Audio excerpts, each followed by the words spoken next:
And we are back. Retro Myrtle Beach Guy. And we're at El Chepo.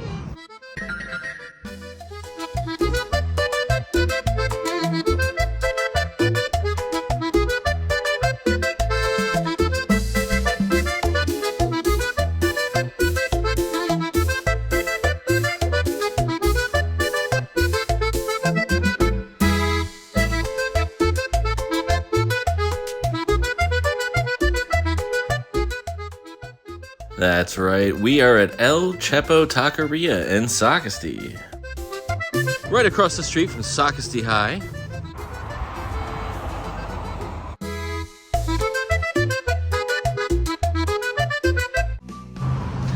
This is about to break me, man. 93, high at 93 today.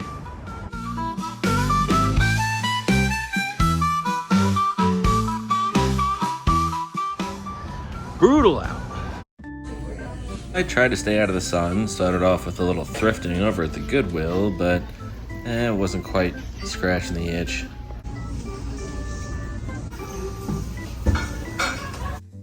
One thing you'll find, you know, whenever you're in those equatorial nations, now everyone knows that this is what the world looks like, and right in the middle of the world, God put this giant dotted line, and that line is called the equator, and everyone who lives around that line, boy, is hot.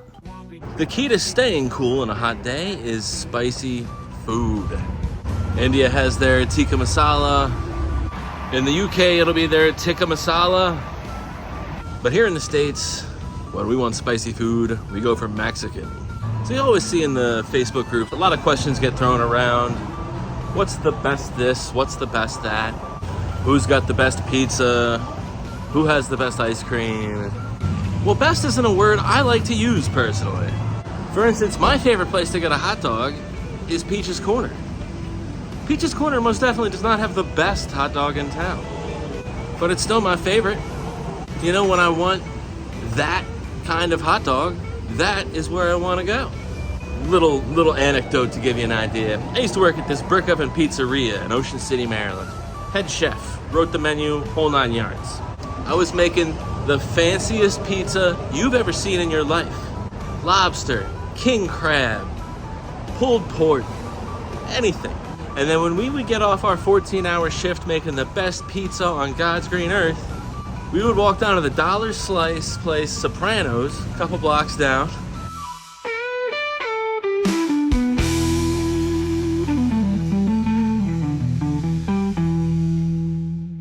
And get crappy Dollar Slice pizza, cover it in hot sauce and cheese. Even the guys who work there were like, why do you come here every day? You know, you guys are like, we win awards, best pizza in town. Sometimes best isn't really what you're looking for, you know? All that aside, personal rant over. Now, when it comes to most authentic, that is something I can do. Now, for instance, there's all kinds of Mexican food, right? You've got your Mexican-American food, you got your Tex-Mex. Oaxaca has its own special style. So yeah, I like them all. I love Tex-Mex. I like American Mexican food with them refried beans, the whole 9 yards. Every once in a while, I want a good authentic taco. And when we do, we order from El Chepo. I'll admit though, I've never actually been in this place. They have a truck, it's quite popular. And they got this little restaurant here. I had to come in, check it out.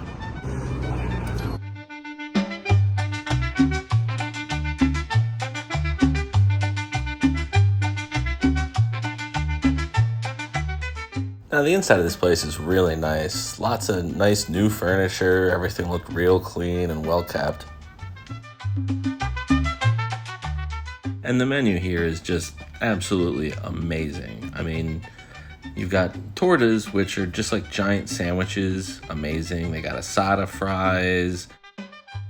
All the dishes are really authentic, and there's actually influences from all over, from Oaxaca, from California and Texas. You know, stuff like mango salsa and ceviche and California burritos, which, I mean, they got French fries in it. Come on. They even have cheeseburgers. Yeah, tortas are one of my favorite things to get here. They're always huge, overstuffed, delicious. The bread's so soft. And then, of course, there's the king of all tacos, the machete. And this thing is a giant overstuffed taco, which, yeah, you guessed it, is the size of a machete. Yeah, let me know in the comments if I should come back for the machete. And all these incredible obscure dishes like huitlacoche or corn smut. Now, this stuff is pretty rare around here, but it's this special fungus that they cultivate on corn. Makes it taste amazing, like a truffle, they say.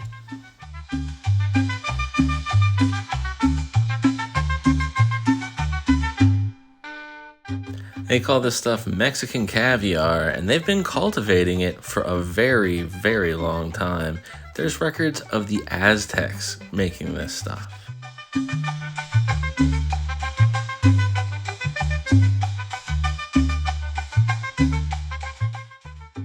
They also have tons of shrimp dishes and those fancy molcajetes.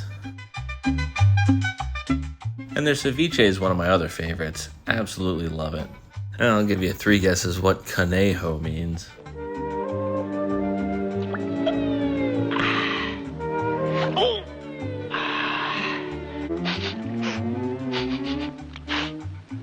Hey, what's cooking, Chief? Something smells good. Yeah, places like this, the menu and the clientele speak for themselves. You know, you wouldn't offer stuff if people didn't, you know, get it regularly. And people wouldn't get it regularly if it wasn't good. And of course, the homemade chips and salsa.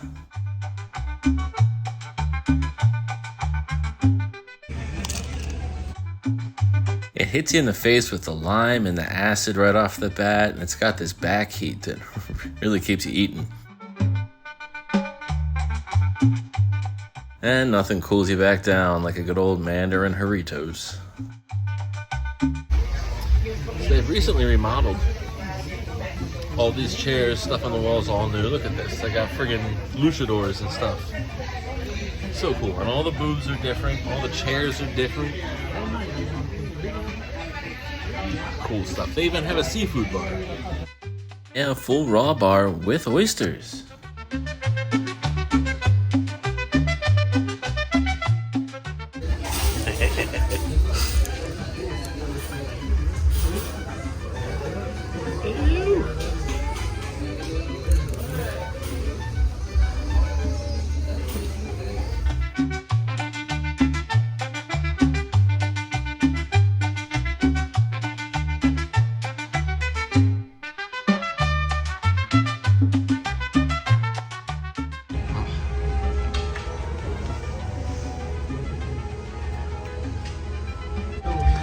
So the first and most important thing, these are fresh, homemade tortillas. Hand-pressed, in-house. I mean, you really can't beat that. And it's not easy to find. You know, a lot of places make their own tortillas. So, super excited every time. We order this place at home, delivery, all the time. If we're getting tacos, this is my go-to place. And the history between some of these meals is really interesting. You know, like al pastor tacos. You know, we've been to lots of Mediterranean places on the channel, and you'll see how they'll have like the meat cone, and they shave the meat cone like they for a gyro or something like that. And so that style of cooking was brought over to Mexico by immigrants from the Middle East who were like, hey, this is how we make our meat. So they named that type of taco al pastor, and that comes from the Arabic al, meaning the, instead of el. So that's why it's al pastors, because it was actually Muslim immigrants that brought it to Mexico. Crazy, right? This, however, is tongue.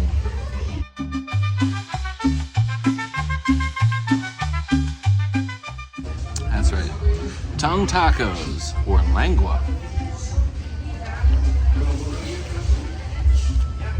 You know, growing up in the 80s, 90s, you used to hear about tongue sandwich a lot on like Nickelodeon.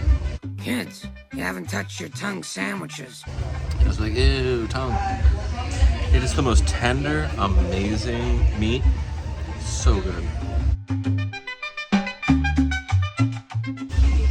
And stuff like this is definitely retro.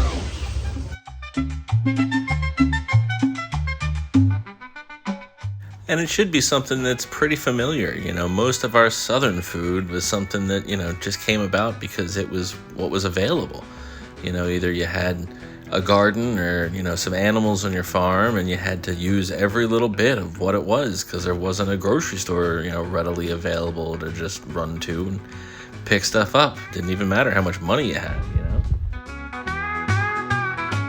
So, you know, most southern recipes were about what was on hand at any given time, and sometimes that included some weird stuff.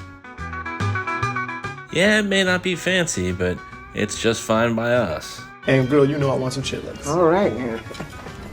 Y'all got ham hocks? Of course. Well, that's what I want. Pig feet. I want some pig feet.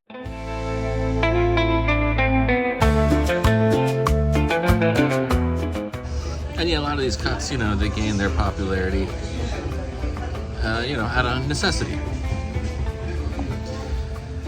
But it stuck around because it was good.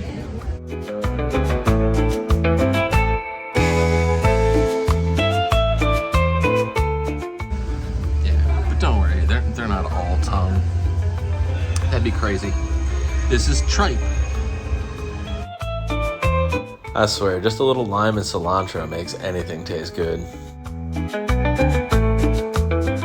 So if you don't know, tripe is the lining of a cow's stomach. So, yeah, but so good.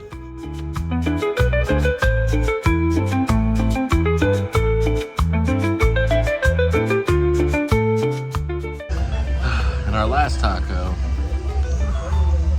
You ever had like a barbacoa? Kind of like that. Same sort of texture. This is called cabeza. Can you guess what this one's made out of? Yeah, any cook will tell you, whether it's a fish, a sheep, a goat, or a cow, the best part is the head. You know, there's a lot of these kind of ingredients in Asian food too. If you ever wonder my skin's so good. Things like cartilage, you know, gelatin, really heavy in these dishes. Really good for your complexion, a lot of good oils, beneficial. I am not going to be able to do the machete today. There's a lot. And for you noobs, they got cheeseburgers, and Cuban sandwiches, all that fun stuff too. You know, they got something for everybody. But yeah, that's how you know it's authentic.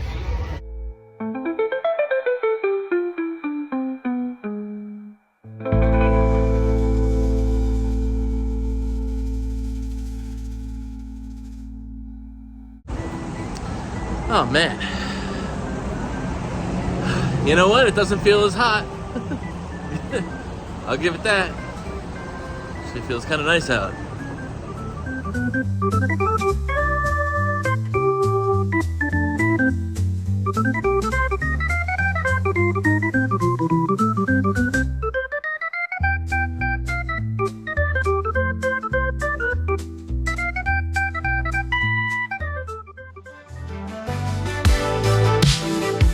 Stay positive, and that's how you do it.